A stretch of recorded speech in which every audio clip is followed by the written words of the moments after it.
Lords, ladies, goblins and giants, the Clash Royale League's best are ready for battle. Today, two top teams from Europe go head-to-head. Second-ranked Team Dignitas, led by the golden-haired golden boy I Am JP, against the magical Spaniard So King, and the top-ranked undefeated cheesy ones, Team Queso. Who is Europe's best? It's time to find out.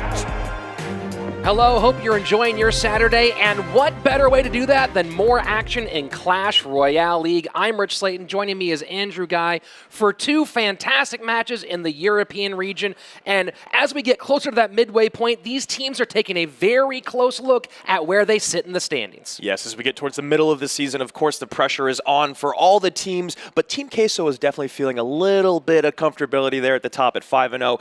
Team Dignitas in a very, very close battle for second place with G2. And today, if they take the win, they will be in a strong position in second place. And you can see these teams fighting so hard for those top four spots. The winner, of course, will represent Europe at the World Finals. And you can follow all the action by hitting subscribe on the Clash Royale Esports YouTube page, going to esports.clashroyale.com, and, of course, swiping over to that Esports tab in your Clash Royale app. And as you said, Andrew, the two teams in our first match today fighting for that top spot. Of course, one of them could not lose it today. The other one will make a good step in that direction. It's Team Queso versus Dignitas. Yeah, if we look at Team Queso, last time they switched up their lineup a little bit in 2v2, and I'm interested to see what they do today. I'm wondering if So King's going to come back into the lineup or not. He was benched in their last match. And on the other side, we've got Team Dignitas, like we said before, fighting for that #1 spot and really trying to separate themselves from the rest of the pack. And they've been doing a great job of it so far. Two very exciting teams who've given us some heart-pumping finishes here yes. at CRL in the European region. And right now, standing by with Christy St. John is one of the men hoping to help lead Dignitas to the top. It is their coach, Ben. Thanks, guys. Coach Ben, Dignitas on a roll until Donkey Kong had some great deck predictions. I mean, how'd you take that loss, you and your team? I mean, it's never nice having a loss, but we go into this the same way we prepare for every other team again. It was just a hiccup, bump in the road. We're looking to rectify it. And Team Queso, undefeated. What are you thinking about the matchup? Undefeated, but not undefeatable. Thank you. Back to you. Big words coming from Dignitas. Undefeated, but not undefeatable. Well, they'll have their chance here in a few moments, Andrew, and of course, they have to set their lineups, figure out how are they going to pick that team apart, and they're going to have to find good card bans, find a way through what seems right now to be an insurmountable defense, and we'll find out what they're thinking when we go inside the war rooms. Right, boys. Queso, 5-0. Let's make it 5-1. Bans for 2v2. Max? Is Infinite Dragon and Tornado. Good. JP, 1v1? Thompson and 5-1. That's what we wanted. We've got the decks we want to play. Let's go out and make them 5-1, boys. It's George's first time with us today. How you feeling, buddy? Feeling good? Alright, on three, boys. 1, 2, 3. Big win! Vale, chicos. Hoy jugamos contra Dignitas. Lo están haciendo espectacularmente bien. Van 3-2. El último partido lo perdieron por detalles. Son muy buen equipo. Solo perdieron el primer partido, que fue el de calentamiento, etcétera. Así que son muy buenos, ¿vale? Primero vamos a jugar el 2x2, que sois vosotros dos. Estrenamos pareja. ¿Qué tal? ¿Cómo sentís? Perdón. Cuchi Anthony, ¿cómo estáis? Te hace bien. ¿Sí? ¿Cómo lo vamos a hacer? Ya sabéis que los bans son Tornado e Inferno Dragon. Era lo esperado. Así que, ¿cómo lo vamos a hacer? ¿Comentas tú la táctica? Sabuesos, golems y alguna que otra sorpresa. Y alguna que otra sorpresita, ¿eh? Pero sí, el del sabueso con el que vais a empezar, la verdad es que es fuerte, es fuerte. Que no te entramos. Habéis estado practicando, así que no tenéis que temer nada. Y Sokin, tus bans son lápida y bola. Lo tienes claro, ¿no? De primero el mega caballero ese con minero, brutal. Y después las 3 mosqueteras con los hoggies, que son... Ese mazo es perfecto. Con estos bans, es que es brutal, es brutal. Y si algo sale mal, te tenemos a ti para el Kino de Hill, más 2 más, que es nuestro punto fuerte. Siempre os digo lo mismo, ¿vale? Si ganamos un set, esto lo tenemos muy de cara. No es nuestro, luego hay que ganar el Kino de Hill, pero lo tenemos muy de cara, ¿vale? Así que confío en vosotros, estáis aquí por algo, ¿vale? Vamos 5-0, vamos a por la vuelta perfecta, vamos a por el 14-0, ¿vale? Pero partido a partido, como siempre, ¿vale? Venga, y por mucho que vayamos 5-0 no hay que confiarse, chavales. Eso es. Dale. 1, 2, 3, ¡queso! ¡Vamos! It is time. This is the kind of battle we all live for. Number 1 versus number 2. Titans of Clash Royale settling it with a duel. Team Queso and Team Dignitas, let it begin with a 2v2 throwdown in the arena. A duel we have here, but no flintlock pistols. Instead, these guys have 8 cards for each player. 16 on 16 to settle this thing in 2v2. And look what we have here for Team Dignitas. Yeah, we got Wonka and Max Lamanos. This team has worked together many, many times. This duo, they are 2-3 overall, looking to even up that record. And their opponents, Team Queso, switching up the lineup from last time. Belican and Benny, who got swept by their opponents last week. So they're bringing in Anthony and Kuchiku, a duo that we haven't seen yet. Anthony's only made an appearance in King of the Hill so far in CRL this year. So I'm really excited to see what this duo is going to do. And the ban cards for this entire 2v2 set, Tornado and Inferno Dragon. Yeah, I mean, Tornado is basically par for the course. The Inferno Dragon making its way into more and more bans because it's the best way to defeat the Lava Hound and the Golem. However, with the 2v2s changing, we've seen more and more Princes be that Golem breaker deck. Very interesting bans here. Of course, the Latin American superstar Anthony getting a spot in one of our main sets. So it'll be fantastic to see him here. It's Team Queso versus Team Dignitas in 2v2.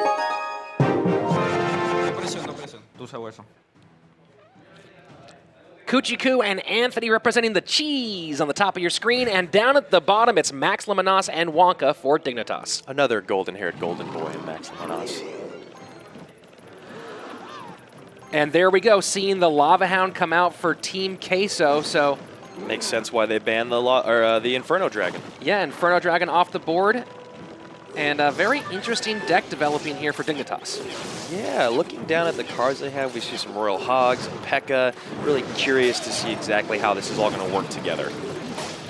Well, interesting, you know, but with the P.E.K.K.A. in their hand, in their deck, up against a Lava Hound, and we can see what else is happening there. Very interesting to try to find a use for that card. Yeah, and just a second or a hair too early on that snowball. Really want to hit those lava pups as well as all the units around it. They just barely missed it. So, Andrew, you're looking at that P.E.K.K.A. in their deck, and when you see that and see what they're playing up against, does it almost feel like it's kind of a wasted card slot in this matchup? Yeah, I mean, you know the idea behind it was most likely to take down a Golem, or yeah, I mean, it's got to be a Golem. That's basically the best response to a Golem. If you don't have Inferno Dragon, the P.E.K.K.A. is a really, really great way to cut down the Golem as well as create a counter push. However, that P.E.K.K.A. cannot stab up and hit the Lava Hound. Unfortunately, no jumping abilities for the very heavy P.E.K.K.A. But right now, some big damage on the right-hand side, and we did, of course, see a huge push on the left with those Royal Hogs. But it's Team Queso responding in kind, now putting both towers under significant duress. Yeah, Team Queso's really got to feel in control right now. They were able to take that damage. It was the first time the Royal Hogs had come out, so they're probably going to keep the Tombstone in cycle to keep that as a response to Dignitas' best win condition. And now Lava Hound coming down the left-hand side. They have to feel pretty confident about that right-hand side now, given the amount of damage done. Yeah, they're probably at a point where they realize if necessary, they can spell cycle out. They'll definitely create a push in that lane eventually, if you know, like just to create pressure, dual lane pressure, and probably take the tower. Well, you see here the poison now also getting that tower into some dangerous range. Andrew, is part of this choice going to the left-hand side to protect their weaker tower as well? Yeah, definitely. I mean, if they're trying to stop Dignitas in their tracks, they're going to just push down this lane and create a lot of offensive pressure to create a defensive response. No spell cycle needed. The right-hand tower goes down with 22 seconds remaining. Ooh. The big question, can Dignitas get through enough to send this thing into sudden death overtime? Really great snowball there to pick up all those skellies, but still wasn't quite enough to get through. And with that balloon coming in, you basically got to feel like this is wrapped up. And not going to be enough time. They're forced to defend here and cannot get that other tower down. Yep. The second tower almost goes. Team Queso playing this thing almost picture perfect. Yes, Anthony and Kuchiku off to a great start. It's got to feel nice when you're trying out a new duo. And here was that excellent fireball on the flying machine. They bring in the miner, and it's just so much for Dignitas to have to respond to. They get a great big chunk taken out of their Princess Tower really early on in the match. Team Queso this time taking a nice lead in 2v2, and you see the second Royal Hogs push. There's just too much on the board there between you have that second Tombstone still kind of alive as well. So a lot to deal with there. We spoke before the match with Gonzalo Berzosa, Furier, the manager of Team Queso, and he said a big part of their last match that made them nervous were those 2v2 struggles. Some slight adjustments here, and they are off to a fantastic lead and a great spot. Still, the undefeated Team Queso. Yes, he is an avid believer that starting off the matches with a 2v2 set win is imperative to having that victory. So let's see if they can take it in 2. Rotación de mierda, no hemos podido ni atacar al principio. Game number 2 underway. Now, to continue Andrew's point, a lot of you at home going, well, duh, Andrew, of course you want to win 2v2. That, of course, it's important, but we've seen here at CRL, not every team has placed that weight on it. Of course, in the North American region, you have Cloud9 that despite really not putting much in the 2v2 and kind of be acknowledging that publicly, they've still had some fantastic success despite their one big loss to Complexity. But here in the European region, you know, the big question, finally kind of getting their feet set on 2v2, Team Liquid, you think that might be a big reason why they haven't been at their best. Yeah, absolutely, Rich. That's an excellent point you make. And Team Liquid has even admitted that when the season started out, they weren't as focused on 2v2, as were a handful of teams here in CRL. And the more that we move on, we see that the teams that have focused on 2v2 since the very beginning, teams like Complexity and Team Queso, there's a reason why they're undefeated. I mean, the victory starts at the top, and those are both teams, the two undefeated teams, both with fantastic leadership. Of course, Matt Rutledge over there at Complexity, really running his squad to perfection. And then here over at Team Queso, you have Termiso, who's a fantastic coach. You have Gonzalo Berzosa, Furier, a really great team put together to guide these young men to success. Yeah, and they've talked about the things that Team Queso does to keep their players. They even have a team psychiatrist that specializes in esports to make sure that if there are ever any discrepancies within the team, they're dealt with and squashed immediately. And as you know, and as well as I know, whether you've done sports your whole life, whether it's comedy, whatever it may be, there are always disagreements with people that you're living with and on team with. And the fact that they manage that so well is one of the reasons he believes they're at the top of the pack. And of course, don't forget Mad Raider for Team Queso as well. So it's a large staff. They have not just fantastic coaches and managers, but great analysts, and that's been a big part of the Team Queso success. Now, across from them, though, they have a really dangerous Dignitas that also has some great guys. Ben, of course, coaching them. We saw him earlier. Ender also, who has got some really great insight for their squad. So these are two teams, and the reason why they're top at the European region, a big part of that, not just their great players, but great direction from the top. Yes, I couldn't agree more. Great defense here by Dignitas, but still better offense by Team Queso to take that tower down to just under 200 health. Dignitas is going to continue to push that lane because they need to take down the Princess Tower of Team Queso that's low. However, Team Queso now in a great position to counter push the opposite lane, create dual lane pressure. And this is a nice spot for Queso, especially if they can deal with this next balloon, because they know now that they have control of that lane. We just see the tower go down, and this, at least at this moment, this favors Queso quite a lot. Yeah, and Dignitas is in a very uncomfortable and awkward position of basically having to ignore the Lava Hound and the Prince that are on their King Tower because they have to take down this Princess Tower if they want to make it to the next game, and it doesn't look like they're going to. They do not have the spells and cycle, just wishing that lightning on the left-hand side would get down, but that's going to be it. Team Queso's Uchiku and Anthony. Those of you watching in Mexico right now probably aren't listening to this broadcast, but congratulations, your superstar here getting a nice sweep in 2v2. Well done, Team Queso. And as you see here, it's not really bad defense. They do a great job of pulling the balloon over with the tombstone, picking up the miner with the guards, dropping the snowball for the lava pups. However, it's still a lot of damage done. And I have this question, Rich. It's the question that begs to be asked. If this isn't Team Queso's best 2v2 lineup, I don't know what is, because they did not even break a sweat in that match. I mean, they have been fantastic. Of course, you know, we've seen Belican be so successful in 2v2 over and over and over again. And that's one of the, I think, that we talk about the value of creating a great team mentality. They have lots of good ways to mix it up, but it seemed like Kuchiku and Anthony were really inside each other's heads, playing perfectly together. And we've talked before about how critical, not just communication, but you know, having a good synergy between players outside of just what you say. Yes, exactly. The synergy, even that to like mind melding. So now Kuchiku and Saint Belican are yet to be defeated in 2v2, and they actually haven't been paired together much, and they keep changing it up, which I love about Team Queso's strategy. So let's see if Dignitas can here take the set in 1v1 and push this game into King of the Hill. Throughout the history of Europe, great gladiators have decided the fate of empires. That's serious stuff, guys. Now, two seriously great players collide with CRL glory on the line. Soking versus IMJP, 1v1 now! Set number 2 on its way, and these two players are intimately familiar with each other. It is IMJP and Soking, Spain versus Spain.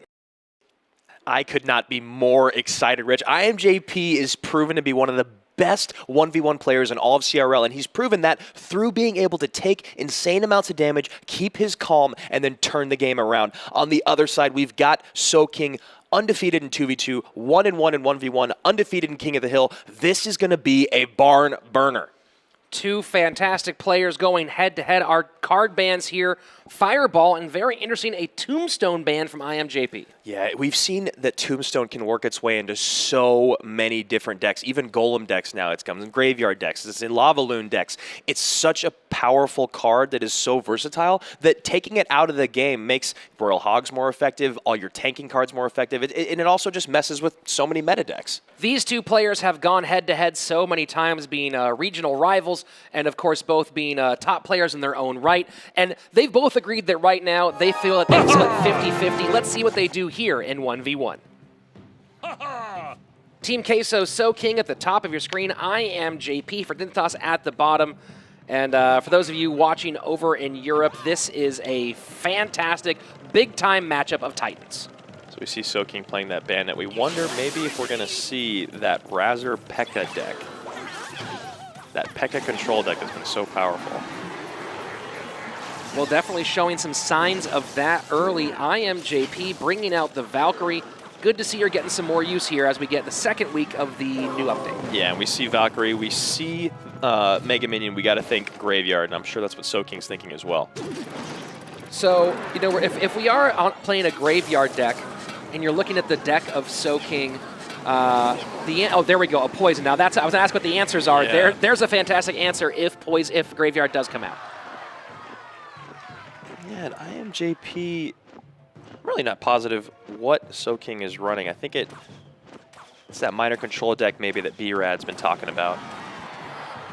Possibly minor P.E.K.K.A Poison in some way. Oh, and then see we've got that Valkyrie Balloon Lava Hound deck most likely here on the bottom for IMJP. Matchup-wise, I'm not 100% positive because Soking has great responses to the Lava Hound with the Inferno Dragon and the Electro Wizard.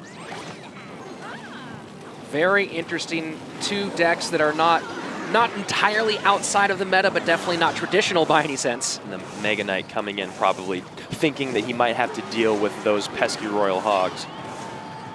Well, no Royal Hogs here, so the Mega Knight does get chewed up, but creates some room, and it's the Miner sneaking through in the back. Yeah, great use of the Miner there. The minions will clean up, or I mean the Mega Minion will, oh, no it will not.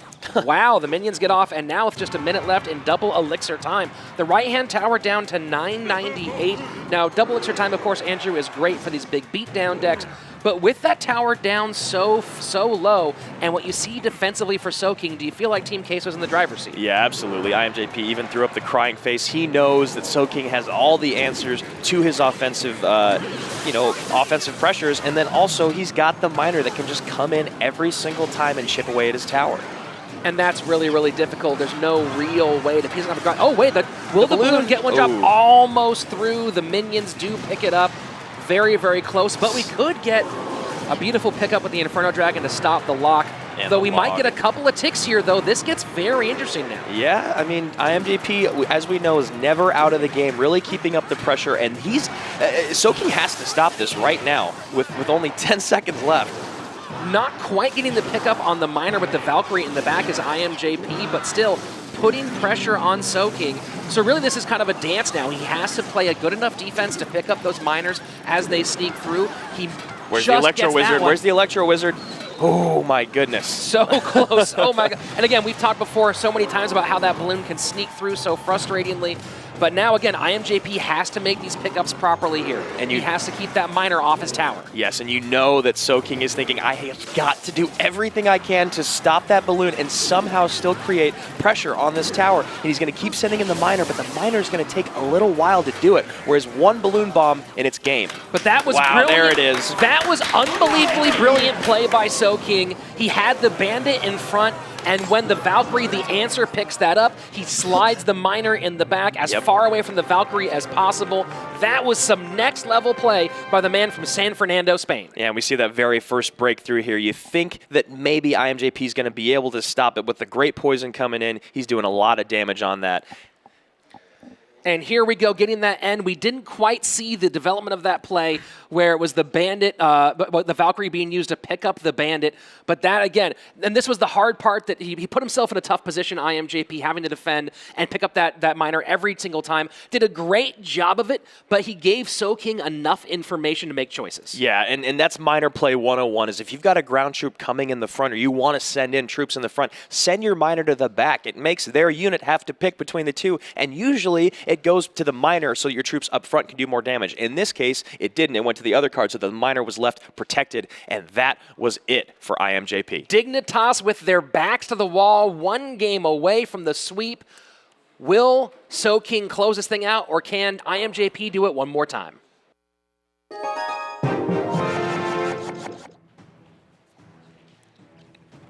Soking throwing out the good luck here, and like you said, Dignitas back against the wall. A lot of Team Queso logos on that left side scoreboard. So both players taking things a little slower. Reminder one more time, it is Fireball and Tombstone banned for the potential 2 more games here in 1v1. And we see 2 cards that could actually make up the same deck of that Rascal's Princess bait deck. I mean, obviously it's too early to tell, but those cards are both used in it. And the Hunter definitely says no. Interesting. I'm trying to think of how many times I've seen the Hunter and the Rascals paired together here at CRL. Yeah, I don't think a lot, but Rich, as we move on in the season in CRL, we've seen more and more of these really off-meta decks trying to catch their opponents off guard with certain win conditions or certain responses to win conditions that wouldn't normally be in that deck's archetype. And the Hunter does not get a single shot off, so that's a fully healthy Inferno Dragon coming down the right-hand lane for IMJP. And right now we're going to see what kind of responses Soking is going to have for the entire... Great use of the skeletons, guys. 1 elixir for 4. Excellent trade. That's a pro play right there.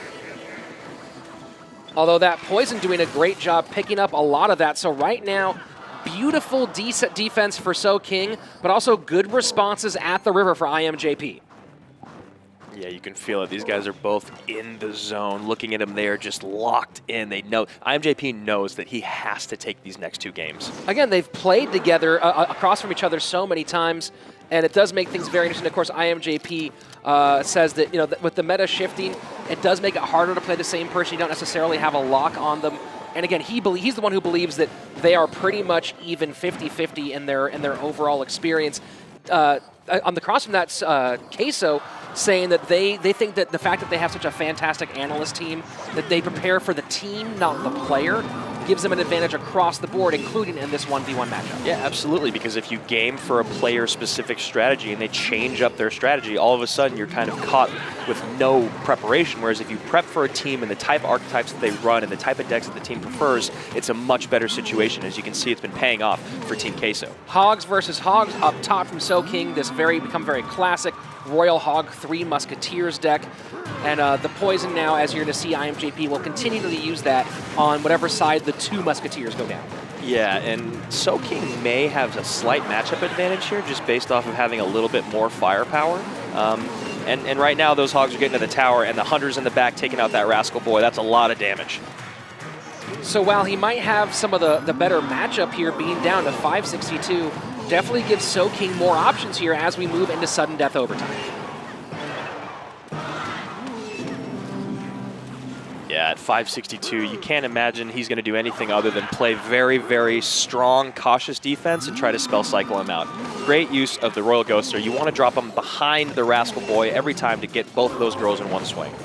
The Bandits played right at the river. A lot of elixir to spend very aggressively, and now down at 360. It looks like Soking can sit back, throw down some poisons, and take this thing. It looks like Team Queso is going to pull even farther away from the pack. However, I mean, yeah, no, as much as IMJP is a legend here in the league, he just does not have the responses and the defense, and that is going to do it. You can hear the celebration of Team Queso.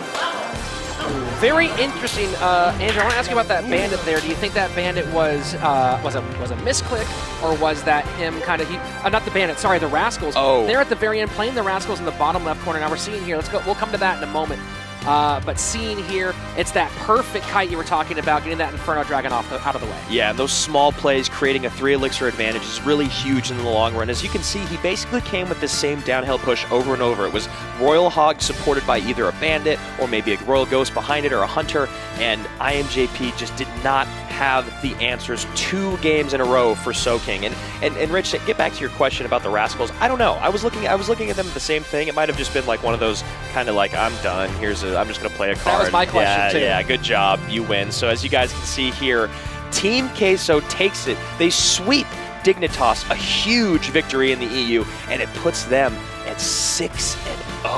Unbelievable. Kind of an insurmountable lead now here in the European region. Team Queso striking out to, now at this point, we're talking about playoffs. We're reaching the middle point of the season, and it's a 14-game season. Of course, remember, each team plays each other team 2 times, so you play 7 teams 2 times each. So at 14 games, 6 victories already. I mean, it's very possible a 7-7 team could make it into the playoffs with how tight things are. Right. But at the very minimum, it feels like Team Queso is now possibly 2 games away from clinching a spot at the playoffs. Yeah, I can't imagine these guys not making the playoff. They would literally have to have the worst run in, well, it's CRL's first season, CRL history, but you understand what I'm saying.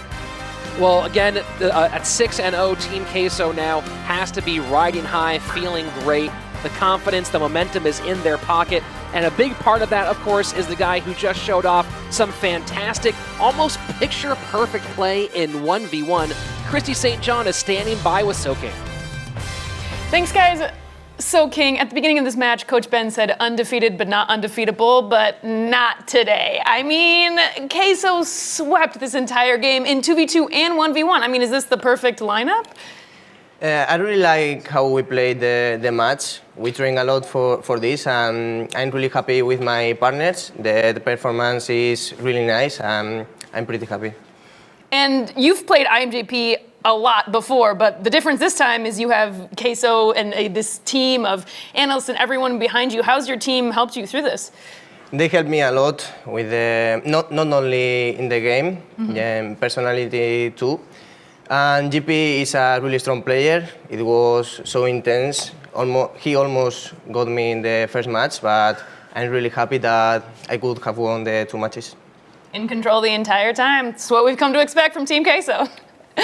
Back to you. Thanks, Christy. Once again, there's no movement on the standings at the very top because Team Queso stays undefeated, although a slight shift happening now with this loss for Dignitas. Yeah, we look at the standings here. You can't go any higher than #1, Team Queso at 6-0. But with that loss, it moves Dignitas into 3rd place. They are no longer tied with G2, who is now 3-2 and in 2nd. Of course, if that match went too quickly for you, don't you worry. There is more Clash Royale League on its way right now. It is G2 Esports, led by Canario, up against Fnatic, looking to move their way up towards playoff contention. One thing I love about the CRL, one match ends and another riveting rumble begins. Next up, Fnatic and the Flying Dutchman Dion aim to escape the bottom of the standings. Across the river, rising star Canario looks to push G2 Esports to the top. Gentlemen, let the elixir flow.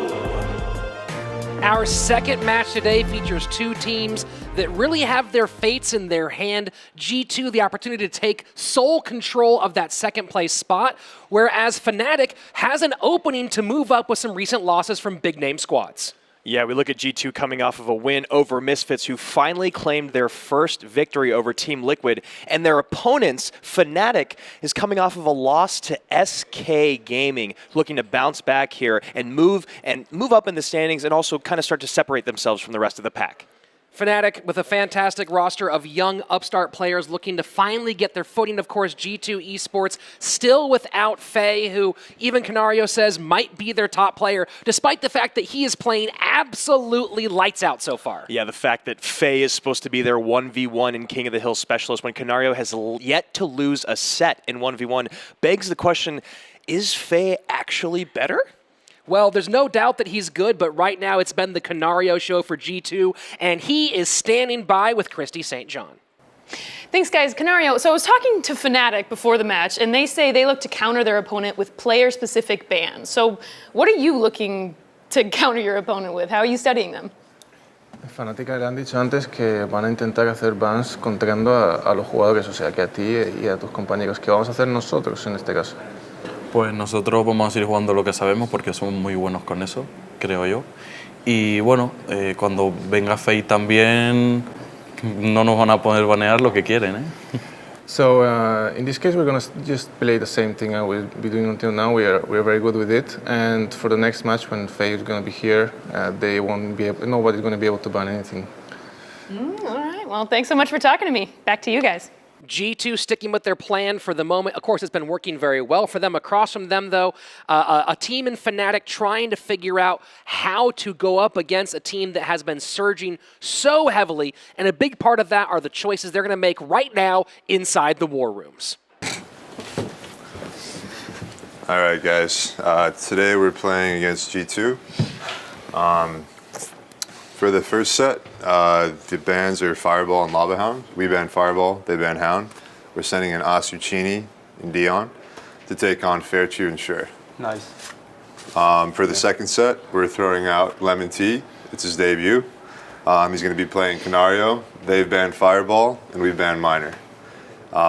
So we've been preparing for this for about a week. You know, I think we're ready. Yeah.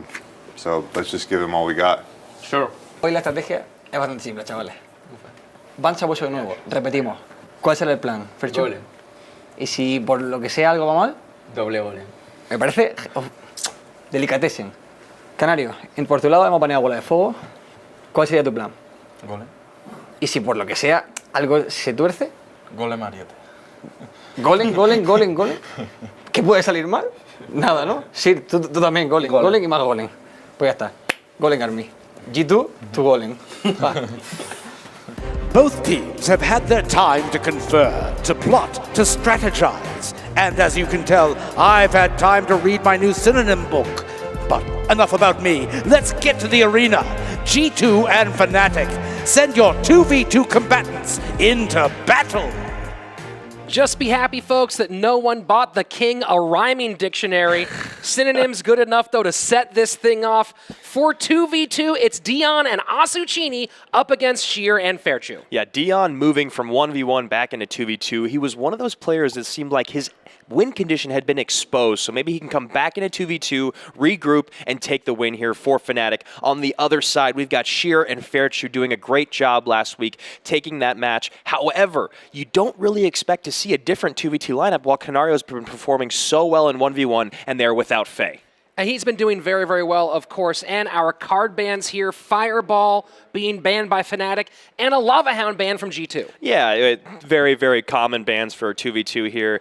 We see a lot of double spell bans. Lava Hound probably being the most banned single card, unit card that is in 2v2. You know, Coach Kyle for Fnatic, many of you might know him previously as Lucy, was saying that he thinks that G2 is putting card bans out to force them into certain lanes, and he's trying to plan to be unpredictable here in 2v2.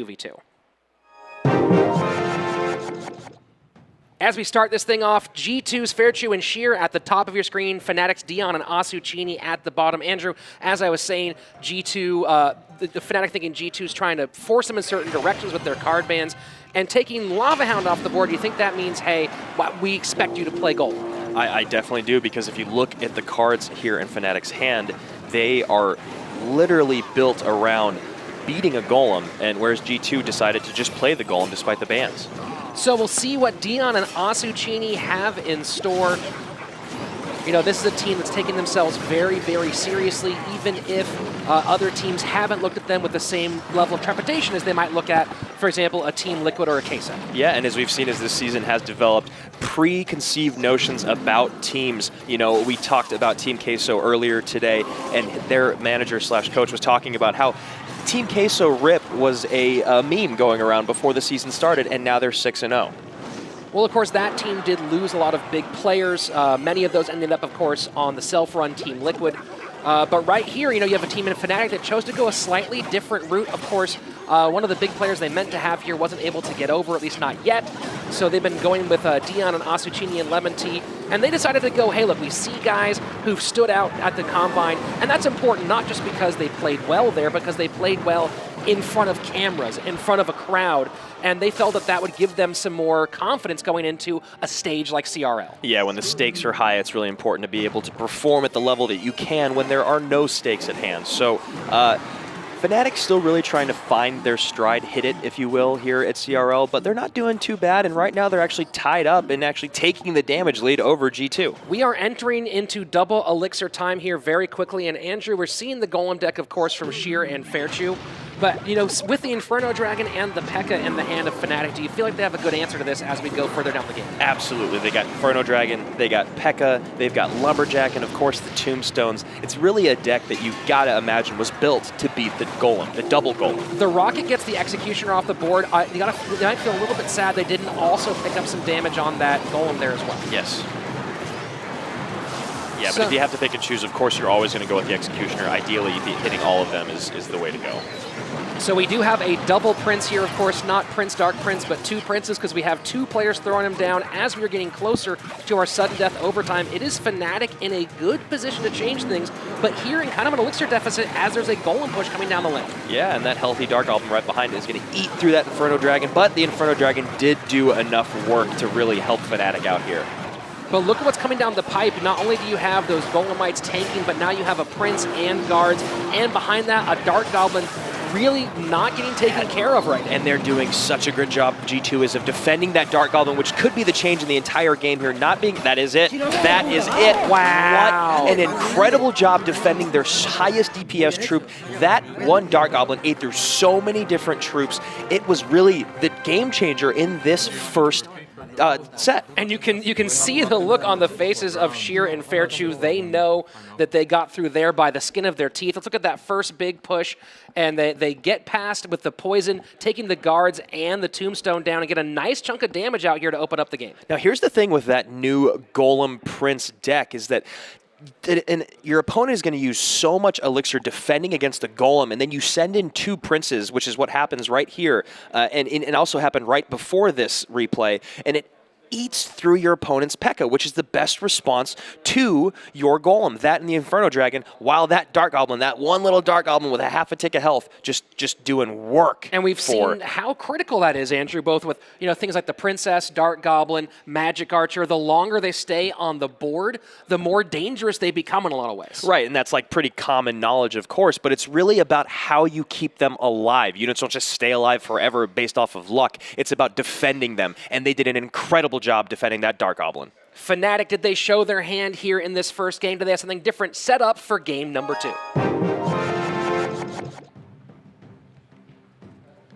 And a reminder, your card bans here, Lava Hound and Fireball both off the board, and now it's Miner to the tower for G2. We've seen exactly how effective that Miner can be here in 2v2. Just being able to get in and chip, especially if you both are carrying the Miner, that damage really, really adds up over 3 minutes. And choosing to stay fairly fast, it looks so far, is Asuchini and Dion. But we are seeing a change of pace from G2. Yeah, it doesn't look like they're going to switch up their decks much. However, G2 already recognizing that they might be playing the same decks or just playing cautiously, not allowing that Executioner to be rocketed, dropping it in front of the Princess Tower. And the Rocket getting through and taking out both the Mega Minion and some significant tower damage. And it's Asuchini and Dion playing a very similar style, looking for kind of the same cycle they had last time around. And that's so frustrating, a just barely alive Valkyrie taking care of your wonderful Prince counter.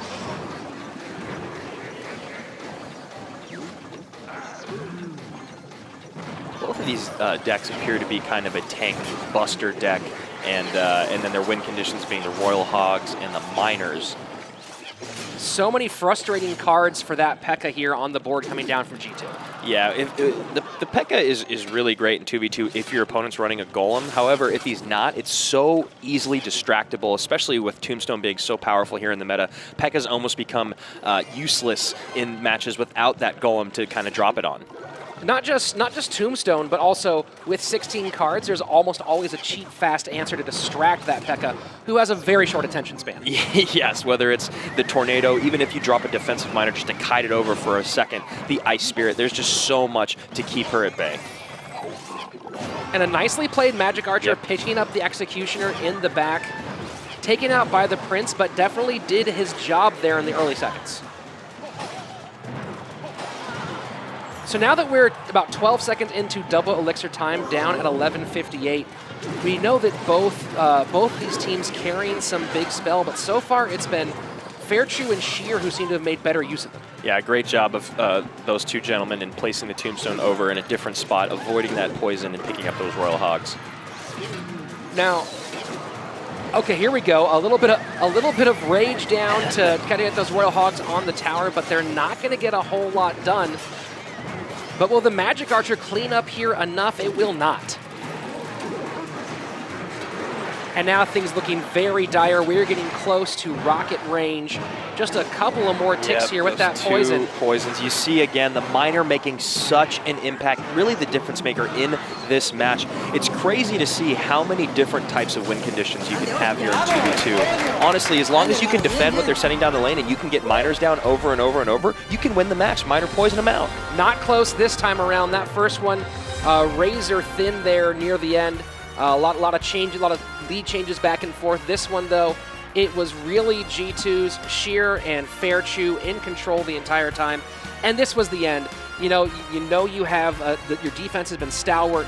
You can get that poison and the miner on there, as you said. And now it's just wait for Rocket to recharge. Don't make any crazy mistakes and take that 2v2 victory. Yeah, Fnatic didn't have a lot of options to pick up that miner immediately. And now it had the ground troops, but it didn't have an Ice Spirit or Electro Wizard to retarget it immediately. And Fairtrue and Sheer now on a 2-match run here in 2v2 sets. Great job by them. Now moving on to 1v1. 1v1 coming up, and G2 very close. Remember, we had a big-time loss earlier today from Team Dignitas, and that opens this thing wide to a possibility for G2 to now close this thing out and secure second place. Let's get into our head-to-head 1v1 set. The time has come for bare-fisted brawling, for agile fingers to fight. The Dark Horse, Lemon Tea in one corner, Rising Star Canario in the other. Drop me a GG in the chat if you're ready to go. Gentlemen, on to the arena. Well, you got a GG from our chat here. We are ready to go for this 1v1. It is Lemon Tea coming out for Fnatic up against Canario. Yeah, Lemon Tea here, #1 at the EU Combine, went 8-0, and he needed to basically work on developing his different type of metas and archetypes that he could dominate with in 1v1. It's his debut, and he is very excited. His opponent, Mr. Canario, 4-0 in 1v1 sets, 4-2 in King of the Hill with an overall head-to-head record of 12-3. This guy is almost completely unstoppable. Lemon Tea has quite the matchup ahead of him. And for our card bans for this entire set, it's going to be Fireball and Miner coming out as the ban from Fnatic. Yeah, we've seen Canario have a pretty decent amount of success running Miner, whether it's in a Miner P.E.K.K.A deck, Miner Control with Mega Knight. I think that they're just not wanting to have to deal with that. And then, of course, for G2, that's just a safe ban, you know. Well, I was talking with Coach Kyle before this matchup, and they said part of their card bans for Canario was to limit his huge deck pool down. Right. We'll talk about that more in just a moment. For 1v1, it's going to be Canario for G2 at the top of your screen, Fnatic's Lemon Tea at the bottom. And continue that conversation, Andrew. Coach Kyle from Fnatic was saying that Canario in their research has an over 30 deck pool that he pulls from. And so part of their ban choices were more to limit his deck pool to a more manageable, more maybe predictable style. Yeah, so if you're going to try to game your opponent, it makes it much easier with 15 as opposed to 30 decks, but clearly the amount of talent that Canario has with very many versatile decks makes him such a dangerous player here, and it's shown here in 1v1 and King of the Hill. Prince will get 2 swings on that tower, so an early lead here for Canario. The Battle Ram, though, almost getting there. A nice play between the Log and the Baby Dragon to pick it up. And already with this very first couple interactions, you got to know that Lemon Tea is already in his head a little bit. Canario somehow got his first Prince to his Princess Tower and completely defended his counter push with a Baby Dragon and a Log. You know, you were talking about deck versatility, Andrew, and that's one of the things. Oh my gosh, we're going to get King Tower activation here as well. And a perfect use of the Mega Minion. Excellent timing by Canario. Canario still playing perfect. One of the things that Coach Kyle talked about with Lemon Tea after that big standout performance at the Combine, that main reason why he hasn't been in 1v1 yet was just getting his deck versatility up, making him less predictable, and that's what he's hoping to be here. But right now, it's Canario who seems to have his number. Yeah, and we've seen here in CRL so much that if you have a particular deck archetype and your opponents are aware of it, they will do everything they can building decks around your archetype to just strictly counter it, and it's actually paid off a lot for people that are doing that research. Canario happy to take a little bit of damage here. Happy-ish. I mean, that's a lot. I think it's a little bit more than he wanted. And now we are getting to the big elixir numbers, so Canario possibly about to start a huge push here. Might that be a golem to be followed up? And there we go. Definitely a just golem. As I say it. And you're thinking that Lemon Tea is really hoping the P.E.K.K.A. Exactly. Wow. We need to speak a half a second quicker both, because that seems like the best response. Now, interesting, Canario putting that golem there in front of the King Tower. Do you think that he meant to pick up that flying machine and just had it a half second late? Yeah, probably. That's probably the idea behind it, is he was just trying to mitigate any more damage because, as you can see, 645 is not a good place to be in, especially when your opponent has a P.E.K.K.A. to cut down your golem. So now a Canario who was in commanding position the entire match with one battle ram and another exchange finds himself at a decent deficit. Down to 645, his left-hand tower, as we are 23 seconds away from sudden death overtime. You know, it's starting to look like maybe that idea of trying to limit Canario's deck choices is paying off here for Fnatic. Yeah, I mean, they probably wanted to pin him on Golem based off of what Lemon Tea is running here. It is a great counter to Golem. You've got the Battle Ram to create dual lane pressure, which means your opponent cannot support their Golem push. And on top of that, you've got the P.E.K.K.A., which basically destroys the Golem. And nice play by the P.E.K.K.A. to put it all the way behind the King Tower. Some people might have put it earlier, worried about their Battle Ram interacting perfectly with the Prince, but Lemon Tea knows that interaction, and now the P.E.K.K.A. meets the Golem at the exact perfect spot. Yes, he knows that the #1 job of his P.E.K.K.A. is to stop the Golem. It's not about picking up the other troops and stopping maybe a Prince rush. It's about just countering the Golem, and it's doing a wonderful job of that for Lemon Tea of Fnatic. Yeah, the P.E.K.K.A. taking care of the Golem and that next Prince, so now we are in sudden death overtime. Things starting to get very, very interesting here. Who can break through? What kind of adjustments might Canario make here to try to get this victory? I mean, Canario is basically begging for himself to have an incredible defense where most of his troops stay healthy and then create a strong counter push with the Prince out front. Whereas Lemon Tea now knows he's in the driver's seat because he's got such a great counter to that. Wow. And no that's going to be the game right there. Canario somehow just misses the pickup on the Royal Ghost. There's just, maybe he didn't have anything in his hand to pick it up. I mean, the only reason you think that he would put down 2 flying troops with the Royal Ghost is that he was out of cycle and had no good responses. Yeah, that was a real tough for him. And this is kind of the turning point in the match, is when Lemon Tea really realizes that he can defend almost anything Canario sends his way. Unbelievable. Lemon Tea making his 1v1 debut in style, taking his first game, and really kind of showing up strong here. Yeah, and we look at it, he drops 2 cards immediately, Rich, and we can't see what the cards that he had in hand, but you've got to be correct in that he drops a Mega Minion and a Baby Dragon, didn't have the guards in cycle, probably didn't have the Prince, and he just had no response. Great recognition by Lemon Tea, knowing the cycle of his opponent, recognizing his biggest weakness, and that's the Royal Ghost, comes in, slides in, and steals a victory from Canario. The 19-year-old Frenchman showing up here for Fnatic. Canario has not been in this position many times before, not here at CRL, but he is a pro. Can he reverse this sweep? Your card bans one more time, Fireball and Miner, and again, that Miner ban looking smarter and smarter here as we go into game number 2. Yeah, you wonder now that Canario might feel that he was gamed a little bit. What is he going to change up? And with Lemon Tea seeing that pump come down, you immediately think Giant 3 Musketeers or something basically with 3 Musketeers. Could be Royal Hog 3 Musketeers. Ice Golem as well, that pump getting poisoned immediately. There's discussion about, like, do you poison the first pump? Do you wait for the second pump? A lot of people think you poison the first pump if you're expecting 3 Musketeers, because you'll have it back in cycle again by the time they actually appear. Yeah, and with that, now in having Tornado, he's recognizing that he has a good response to get these all in one lane. He's comfortable poisoning that pump every time. Now he doesn't have to worry about being in an elixir deficit, and he doesn't have to worry about a dual lane push. Look at the way Lemon Tea, though, picked up that Baby Dragon to keep those Musketeers alive a little bit longer. The Battle Ram doing double duty, both playing as a mini tank and getting damage here. And Canario is now forced to use that poison. This is already looking horrible for Canario, and Lemon Tea's so riding high right now. He knows, hey man, I can play my pump comfortably, I can play 3 Musketeers comfortably. He doesn't have his best way to punish. So he's gonna drop a Golem, and I think that Lemon Tea is going to defend this, pump up, and take the game. You know, we've talked about the deck versatility issue coming up for Lemon Tea. Before CRL even started in our research, we were looking at Lemon Tea, and 3 Musketeers, Minor Pump with that Battle Ram is a deck that he really, really loves, and has, in ladder and challenges, had a 90% win rate in the couple of weeks coming up to CRL.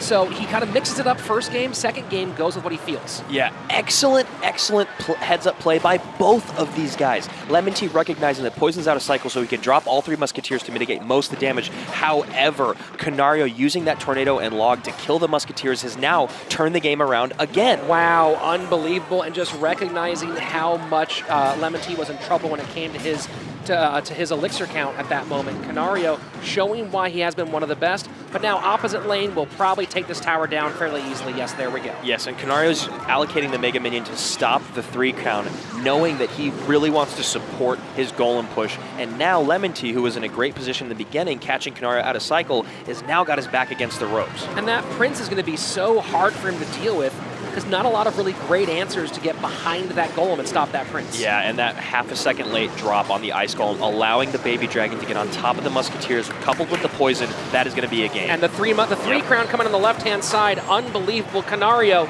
looking like he was, and you can see the look of relief on his face. Lemon Tea can't believe it. He seemingly had this thing in the opening moments, but also look at the elixir counts right now. Yep. Even though he's taking that tower down, you know, a lot allocated there, kind of surprising.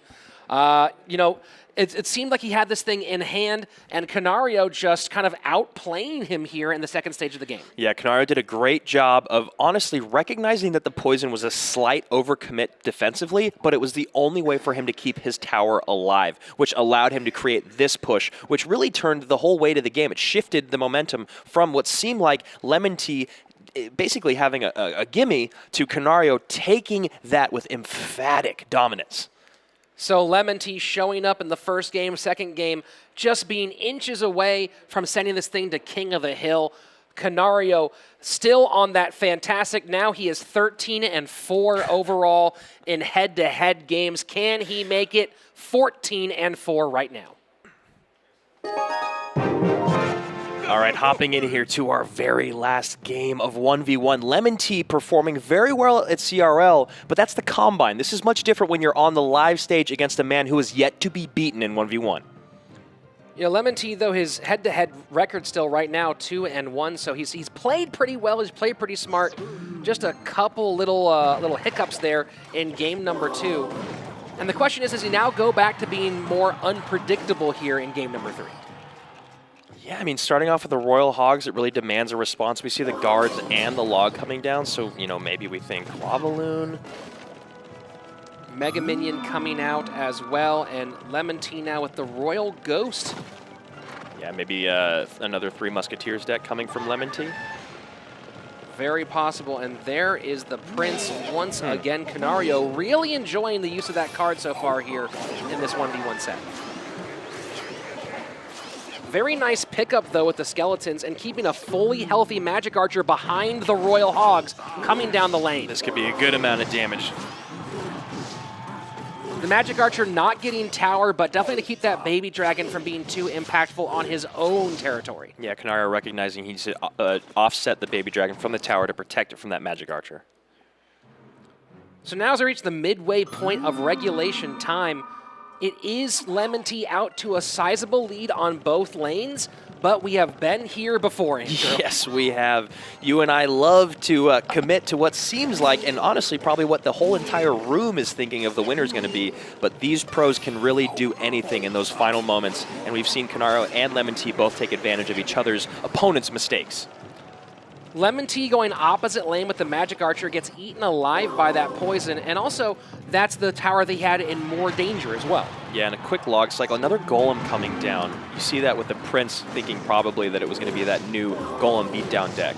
Immediate response is the Royal Hogs, and it almost seems like with playing a Golem, it feels like Canario had enough, had 6 elixirs so quickly again. That's because we were in double elixir time. Yes, yes, and that P.E.K.K.A coming down, this is going to be really interesting to see how this very first interaction goes with that Prince. Those skeletons not quite picking up the Prince's charge, which he knows what Lemon Tea was going for.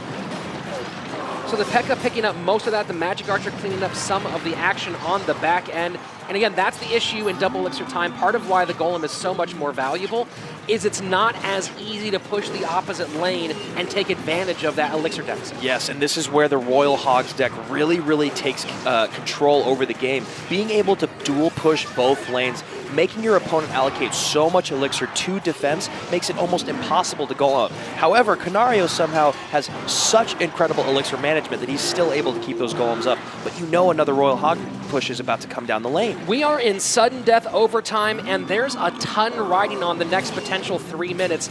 Not only is Lemon Tea fighting for Fnatic's life to keep them really in the running as we reach the midway point towards our playoffs, but G2's Canario could seal a spot at number 2 and place them in a great shot as we move into the second half of the season. Yeah, and a great job of Canario there, kind of recognizing that his tower was going to survive, thought he could put more pressure on Lemon Tea's tower, but Lemon Tea defended so well that now Canario is in spell cycle range. And now, again, the Royal Ghost almost does it again, taking that right-hand tower down. All we need is a little bit here, and the Tornado keeping Canario's right-hand tower alive, the Magic Archer not getting on. You know, we haven't seen the final card. There it is. It's a big spell and a great timing. Lemon Tea not playing that until the very end, and he gets the victory. The 19-year-old Frenchman showing up for Fnatic in the clutch, taking down a man who many has said is having one of the best performances overall in CRL. Yeah, and this was exactly when I said, right before this, it said, you know he's going to push the opposite lane with Royal Hogs, and he does it. Lemon Tea keeps the pressure up. The Baby Dragon just isn't a good enough response. Canario allocating the Tornado there, trying to make his push happen, ended up being just a little bit too much elixir on offense, not enough on defense, and Lemon Tea pushes this to King of the Hill, Rich. Unbelievable. Such a fantastic way to make your 1v1 debut. Yeah. And you know, we were talking with Coach Kyle again about that deck versatility, and we saw in the second game he went back to a deck that he was comfortable with, that he was well known for playing. It didn't work out. He switches it up in game number 3, takes the victory. Now we're going to King of the Hill. And of course, each team now will nominate 3 players. Each player gets just 1 life.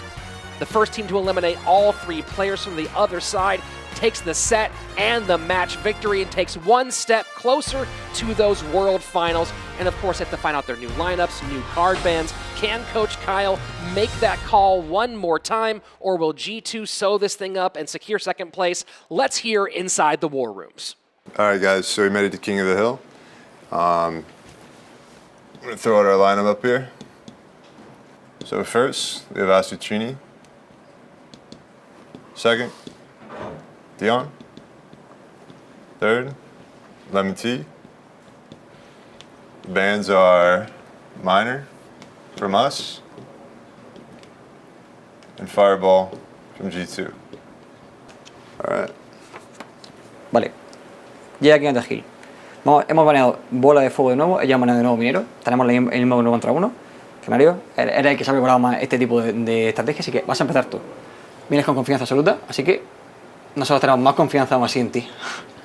Canario, Ahora, en el caso de que Canario no ganase, Sir, te toca. Te hiciste 2 en el otro King of the Hill. Como te llegue, te haces los 3.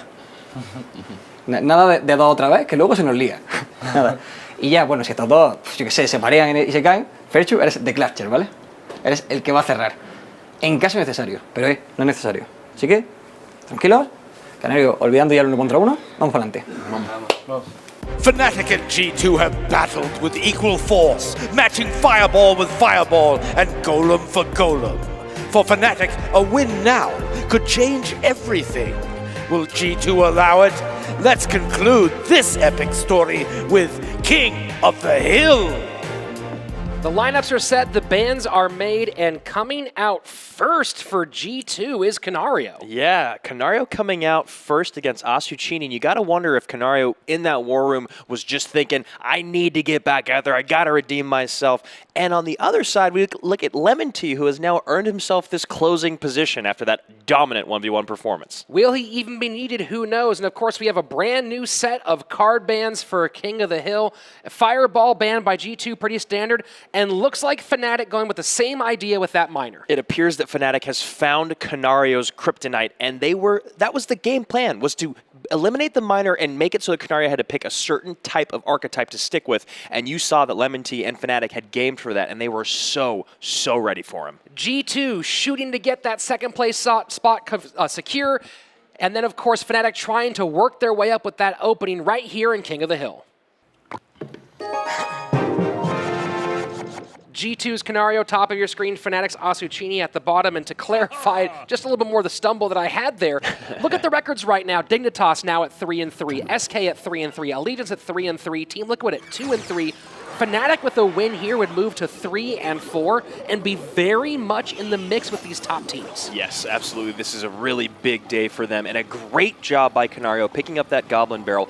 Goblin Barrel coupled with Sparky. Rich, what is happening? Well, Asuchini is one of the top Sparky players in the world, the first one to hit 67-10 in terms of his trophies with Sparky.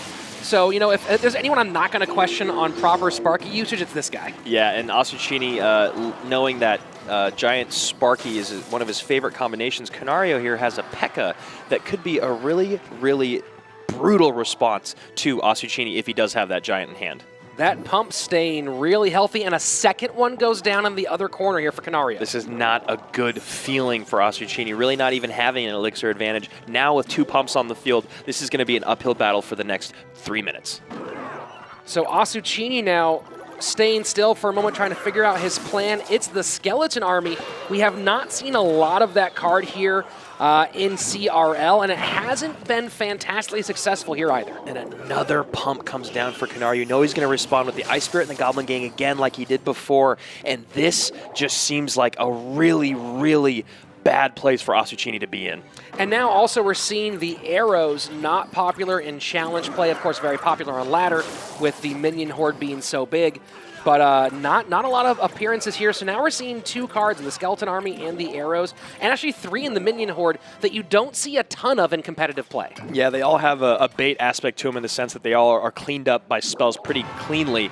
The Skeleton Army, we haven't seen it all because there's so many responses to it, and Log and Zap are in so many different decks. I personally don't think it has a place in CRL right now. And now a third, you see there's 3, one of them finally goes, and it's the 3 Musketeers deck.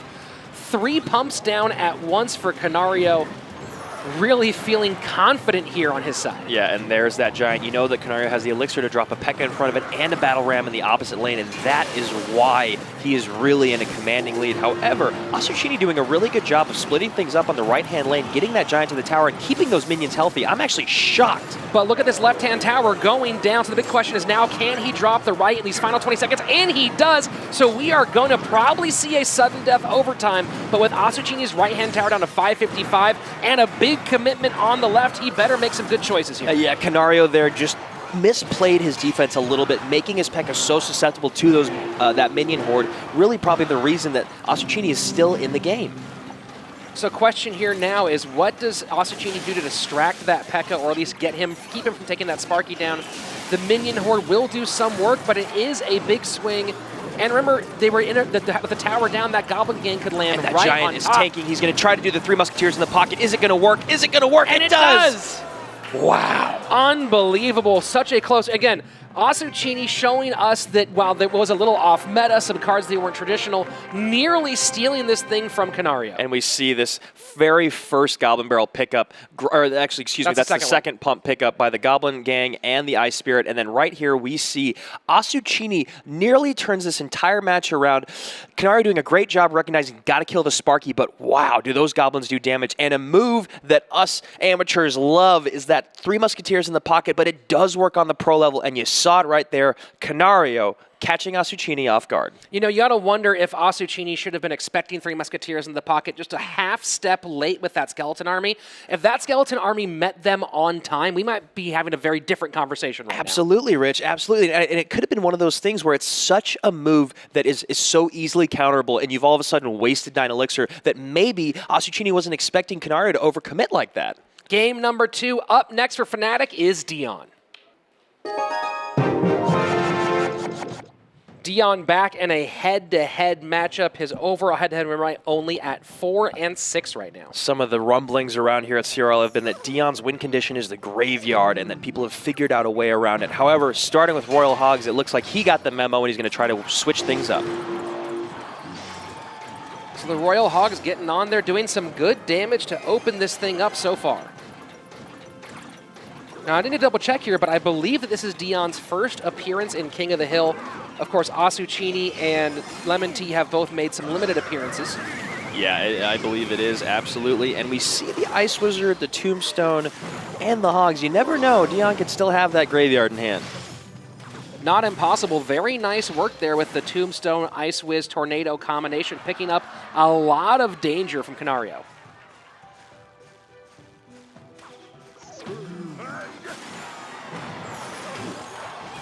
We see that pump come down. Canario could be running the exact same deck as the first time with the 3 Musketeers and the P.E.K.K.A. It certainly does look like it, Andrew, because I think that most of these cards so far, especially with the Battle Ram as well, are the same. And yeah, we saw, of course, that Goblin Gang Ice Spirit pickup on those Goblin Barrels last time around. Yeah, and with no spells out other than that zap, you got to imagine the last card is the poison, so he's going to be running the same thing. Dion, if he is running Graveyard, is not in a great position to be in. However, if he isn't running Graveyard, I'm very curious to see what those last 2 cards are. Could be 3 Musketeers. Very possible. Oh, nope. It's just a control deck. It's just a control deck with the Royal Hogs win condition. And you know what? This is actually not dissimilar to, you know, I was showing you my attempt at making a 2.4 Hog Cycle deck. Remember, I was trying to show right. that. And this is a Royal Hogs version, not dissimilar, but so far working to much better effect than my attempt. Yes, and Dion just missing the Tombstone there. He does take the tower. However, you know that he fills that missed Tombstone, really giving Canario a chance to come back into the game. However, Dion pulling ahead. Whoa, and look at this, just letting those skeletons get on that left-hand tower. Canario in a lot of trouble here, having lost 1 tower and both his remaining in significant duress. Dion just eating through Elixir right now, leaking, wondering what the play is, so he's going to cycle a log, knowing that he's got to defend this P.E.K.K.A. 3 Musketeers push that's coming, and a great Tornado. The question is, can he stick them right there and keep them in the poison? And not quite. It looks like he will get one of them all the way down. And a big push on the left-hand side now. So with 23 seconds left, Dion needs to make some great defensive choices. Can he get a Tombstone on the way? He's not going to stop that. No, he's not. There's no way. Allocating that Tornado was a really last-chance, last-dish effort. And now he's got a huge push coming down the right lane with a moderately healthy P.E.K.K.A. The P.E.K.K.A. is going to get at least 1, maybe 2 swings here on the tower. And there we go down to 19-10, so into sudden death overtime. Now it looked like it was going to be a game in Dion's pocket, in tight contention between these 2 competitors. Yeah, and you got to wonder if all that wasted Elixir while Dion was trying to make a decision was the reason why he finds himself in this position. I think he wasted maybe 2 or 3 Elixir in that moment. That is a lot of defense. That's a Tombstone. And there he goes, putting the poison a little bit further ahead to make sure it cleans up this time. But now a Battle Ram on the right-hand side. Does he have a response to stop it? It will not get the full swing, but he will get a couple swings from the Barbarians. This is getting very, very close, people. These Royal Hogs, these might be the most important thing Nothing here. to stop him. And that's going to be it right there. Wow, the poison doing its work. The Royal Hogs getting in, and now we're going to a few more ticks from the poison. I think, no, it's going to stop, so we need one more log to finish this thing. There it is. Wow, Dion getting some redemption here in King of the Hill, taking the victory and toppling Canario. I love it. Dion takes a step away from the 1v1 sets, goes and tries his belt, hit 2v2, struggles a little bit today in it, but then comes in King of the Hill with a great performance, and you see this big downhill push he has with the Ice Golems, the Royal Hogs, and the Mega Minion, just nothing in Kanara's hand to stop it. Dion getting his first King of the Hill victory here, and in an exciting fashion. Again, making it really interesting. You know, you're talking about that P.E.K.K.A getting loose, and that looked like it could have been the game right there. Yeah, Dion was able to keep his cool, defend as best he could, knowing that he didn't have to save, that the King Tower wasn't going to be taken. And now we have Sheer coming in for G2, going up against Dion, who is now having his very first King of the Hill appearance and win. Fantastic work by Dion here. The question is going to be, will we ever see that graveyard? Or is he just going to say, nope, you're not seeing that from me again? And we're going to find out right now in match number 3 of King of the Hill. G2 Sheer at the top of your screen. It's Fnatic's Dion at the bottom. Remember, Fireball and Miner, your ban cards. And that Miner ban feeling like it paid off right now for Fnatic. Completely. And Canario is probably wondering what happened today. Despite having one great performance in King of the Hill, he has not performed at his regular level. Well, on top of that, you just have Fnatic. You know, you can say Canario made some mistakes, but really I think it's more that Fnatic has stepped up here today and played at a sort of a new clip than we've seen from them. Yeah, the strategy, again, outside of these battles rooms, this stage is proved to be so imperative, especially for Fnatic today. I'm very impressed by them being able to game Canario, someone who seemed almost indestructible here in CRL. Looked like Dion maybe running it back one more time. Had so much success last time around, figured why not do it again? Yeah, I mean, I don't think that he needs to switch that deck up, and as of right now, he's got a decent matchup. However, those Royal Hogs being out of cycle, he cannot push the opposite lane. Now he's got to allocate all of his elixir to defense. Yeah, very tough. You know, we talked before about the time to take advantage of that golem push at the opposite lane is during single elixir time. I think he's got to feel bad not having that opportunity in this moment. Yeah, he's definitely, I'm sure, a little bummed by it. And the Prince showing up in so many decks, you never know when you see one. It could be bait, could be golem beatdown, could be many different iterations. And these Royal Hogs are going to do a great job on that tower, but this push, actually, he's doing a pretty good job at stopping it. And there we go. Yes. That's what he knew. That's what he saw. And we should have known that as well, Rich. Seeing that he's running the exact same deck, him not allocating a ton of elixir defending means that he had something up his sleeve, and it was the Tornado. King Tower activated. Dion playing very heads up right now. G2 has got to be frustrated because he just keeps on making these plays at a different level here, and now moving into double elixir time has a significant lead on that left-hand tower. I mean, up until the last 2 matches that Dion played in, I believe that he was 4-2 in overall record in games in 1v1. It was just the last 2 matches he had, he struggled, and that can turn your record for the negative very quickly. And here we go, taking the tower down and now putting the King Tower in harm's way as well. So the big question now with 37 seconds left, can Dion defend this push well enough to keep us from going to overtime? I'm not sure. That Ice Wizard getting taken down quickly is going to be a problem, but he can maybe cycle back around to one. That Tornado pulling it up into harm's way. Great Very Ice Golem to kite the Prince away. The biggest threat that he had after the Golem is now on the other side of the map. All right, so the poison, it's a race now for the tower. Looks like, though, it's not going to happen here. Dion, the well played coming from Sheer, and just like you said it, Andrew, getting that Prince out of the mix, probably all the difference. Yeah, that was an incredible heads-up play. You can see it on Dion's face, the smile. He knows he just not got away with one, but really earned that victory with a lot of excellent plays, incredible defenses. You can see right here, this is that first Royal Hogs push to get in and really establish him in the game, giving him a cushion throughout the rest of the match, knowing that he'd had so much damage done on one tower. And then, of course, the NATO activation to the King Tower, all the more damage to stop the next Golem push. Look at that pull. That is as far away as that pull can possibly happen because the Prince was on the far right-hand side of that bridge. But the Prince gets out of the way and gets distracted there by the Tombstone as well. Dion playing some of his best Clash Royale here in King of the Hill. And now G2 finds themselves with only Fairchew to stop. And Fairchew's overall record in King of the Hill is 1-3. So maybe not their best closer, but you never know. It's still early. He hasn't had a lot of opportunities to be there. Maybe today he can pull the reverse sweep. We'll see what happens. Is it going to be Fnatic rising up the ranks, or will G2 stay alive one more time here in our 4th game of King of the Hill? Another note with Miner being banned here, Andrew. Fairchew does like playing Mega Knight Miner Poison.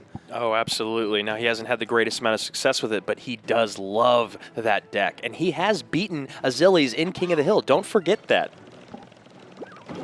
So Fairchew, definitely a talented player in his own right. Now here in a tough spot. He has to win back-to-back to save this thing for G2. And of course, if he can get through Dion, he still has Lemon to use, feeling so confident today. Yep, and it looks like we're going to see a double graveyard deck here. We got the original, or not original, but the one that popped up in the previous meta with the Cannon Cart, Ice Wizard, Tombstone. Most likely going to have a Tornado in there as well. And then Fairchew running basically the same deck. It could be a mirror matchup, honestly. Very possible, showing shades of that so far. And kudos to Dion switching it up and going, you know what? I am the Graveyard Master. Let's see what you got. But the poison in response, can't feel good to see that out there. Yeah, and you'd think that Dion probably has a poison in his hand as well to respond to Fairchew's Graveyard. This is going to be a very interesting match. You've got the Graveyard Master going against someone who's probably gamed and strategized against him running Graveyard. And this is interesting. We've had this conversation before, Andrew, with Fireball banned. You got to expect that the poison is the most likely big spell to be in your opponent's deck. Absolutely, and that's why, again, when that is banned, Graveyard immediately becomes less effective. So it's almost like a Fireball ban is almost like a hard counter to a Graveyard in a certain way. Yeah, that's an interesting point. You know, there's so many things that come into play with card bans, and again, not to harp on Canario, who is such an incredible player, but Fnatic doing their homework and figuring out a way to use a ban to basically pigeonhole him into one type of archetype. It's just incredible strategy. Well, I mean, I don't know if Canario get down to one archetype. He is so wildly versatile, but at least 30 decks, yeah, Rich. 30 decks down. Maybe take him down to a 15, 20 deck range. So you're still gambling against one of the best out there, but at least bettering your odds. And here we go. And again, it's that Graveyard getting picked up here. You got to wonder if I'll get Graveyard both directions. So this is going to be a very, very interesting game for this King of the Hill set. And really what I believe this is probably going to come down to is who can create the best offensive push without Graveyard being used on the person, without the defender using Graveyard on their own Princess Tower. You know what? Poison on their own Princess Tower. Yeah, if you can try to get poison out of cycle potential by forcing a defensive poison, that would be nice. That is a much cleaner way of saying what I was trying to say. And here, the Cannon Cart getting taken out in the back now might be a big question of who can get more damage from their non-Graveyard troops as well. Absolutely. I mean, that's really it. It's chipping away without the Graveyard and then being able to catch your opponent out of cycle and utilizing the Graveyard. And right now, Fairchew is doing a great job of playing against Dion, the Graveyard Master. So here we go, Dion trying to find a way onto tower, but getting picked up very well. His Cannon Cart by the other. So Fairchew playing very solid right now against the Graveyard King. Yeah, he absolutely is. Dion forced to use that poison again.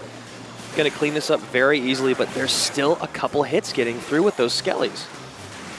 And remember here, Dion is now not just one game, but one tower away from sealing this thing for Fnatic Esports, so he has to really be hoping. And now a lane switch, this is a big part about Graveyard. I was wondering when that was going to happen, and right now it just did. He's going to get a ton of damage with that Cannon Cart locking onto the tower, but now he's got to make sure he's got enough to allocate to defense. That left-hand tower down in significant danger. Nope. But here we have a big problem. The Cannon Cart gets a lock on the right-hand side. Poison now double being... Cannon Cart. This is going to be a lot of trouble here. Then one more shot. There you go. Wow. Dion taking the risk does not pay off. I understand Dion needing to switch lanes, recognizing that he was not going to be able to break through on the right-hand side. Fairchew was just playing too strong, outplaying him, actually, and this is a great lane switch, as you can see. The Cannon Cart locks on, but now he has no elixir to defend this healthy Valkyrie, Ice Wizard, and Cannon Cart, plus the Graveyard, and then you see another Cannon Cart come down. Just too much coming down that right-hand side to stop it in its tracks. And that's it. Dion Though, you got to feel good. Still went 2 down to get to this third one. So Dion doing his job, but now it all falls to the shoulders of Lemon Tea. Can he recreate the magic he had in 1v1? I mean, talk about a day to debut essentially in 1v1. You take the set over Canario and you are the last guy, the closer, the anchor in King of the Hill. It's Lemon Tea and it's Fairchew going head to head for the very last game. Can G2 secure that number 2 spot? Will Fnatic roll up those rankings? It all happens right now. One game for everything.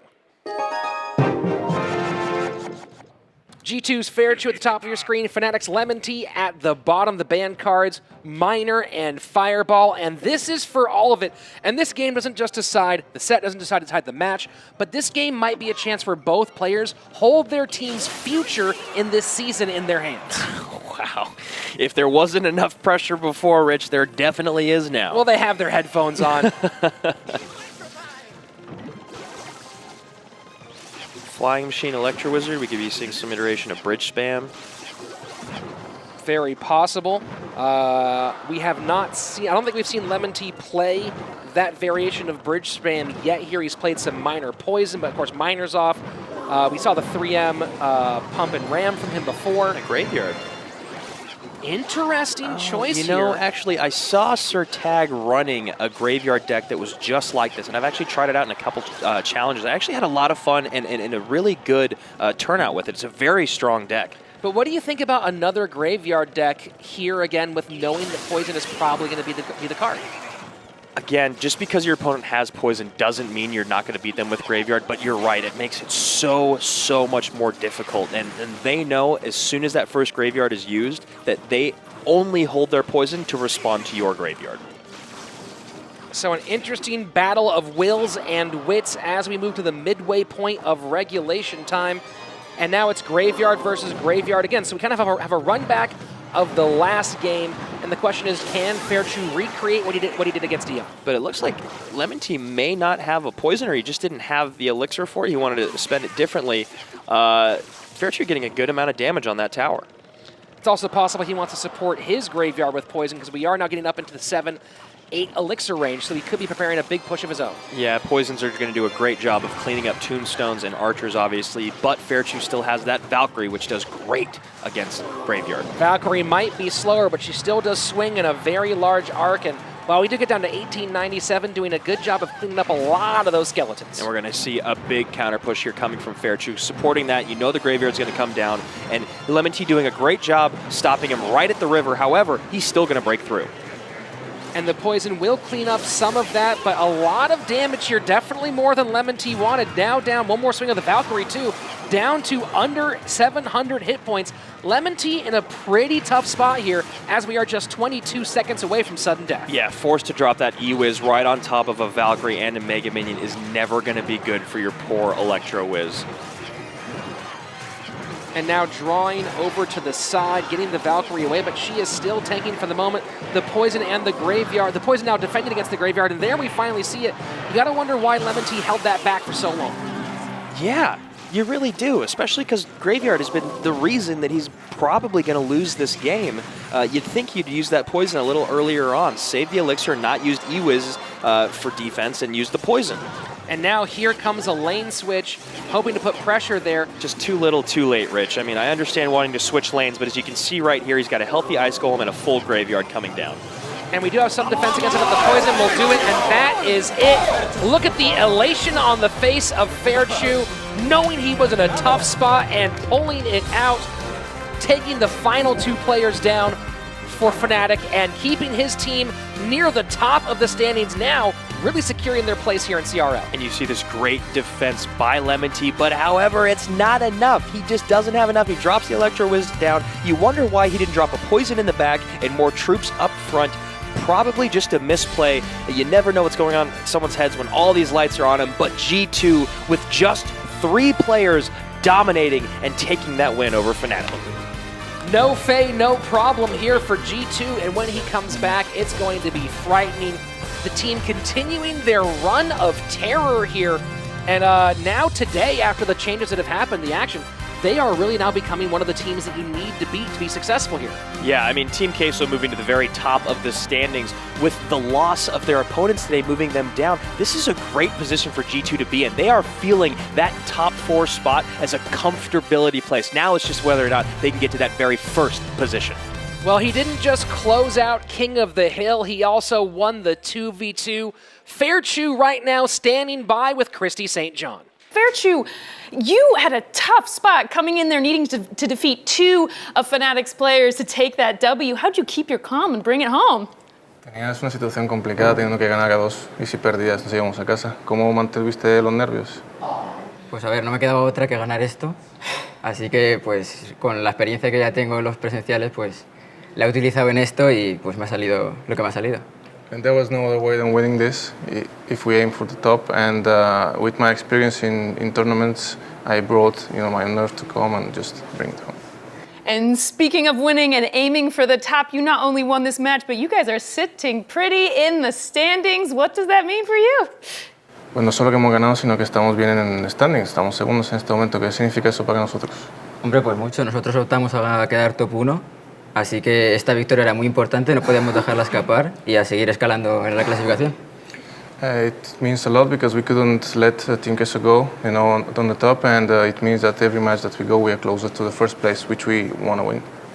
Team Queso definitely needs someone to fight against, and you'll be fighting against them very soon. Back to you guys. Thanks, Christy. Again, you can't say enough about what Fairchu did today, going up against the Graveyard Master, beating him with Graveyard, doing it again in the final game of King of the Hill, everything on the line. And now, while there's no movement, securing that second place spot on the standings. Yeah, as we look now, G2 is at 4-2, whereas Fnatic has moved to 2-5. And as you said, neither of them moved, but they really have started to separate themselves from the middle of the pack. One in G2 for the positive, and honestly, one in Fnatic for the negative. As we reach the midway point of the season, the race for those top 4 spots getting tighter and tighter, hearts pumping higher and higher. And of course, you can follow the action by sitting and subscribe on the Clash Royale Esports YouTube page, going to esports.clashroyale.com, and of course, swiping over to the Esports tab on your Clash Royale app. We will be back for more action in the EU on Tuesday, September 18th, here on all 3 of those places. Come and check it out. For Andrew Guy, I'm Rich Slayton. We'll see you right back here in the arena. Bye. What a glorious day. What splendid excitement. It does my heart good to see Clash Royale League combatants compete with such honor. The victors claimed victory with such glory, and the defeated displayed tremendous grace. In all my years, I have never seen such grandeur as that offered upon the battlefield of the CRL arena today. The harumph of the prince, the song of the Valkyrie, the roar of the crowd. There is no end to the excitement in the Clash Royale League, which is why you must subscribe to the Clash Royale Esports channel. And remember, baby dragons are cute, but they also spit fireballs. Believe me, they hurt.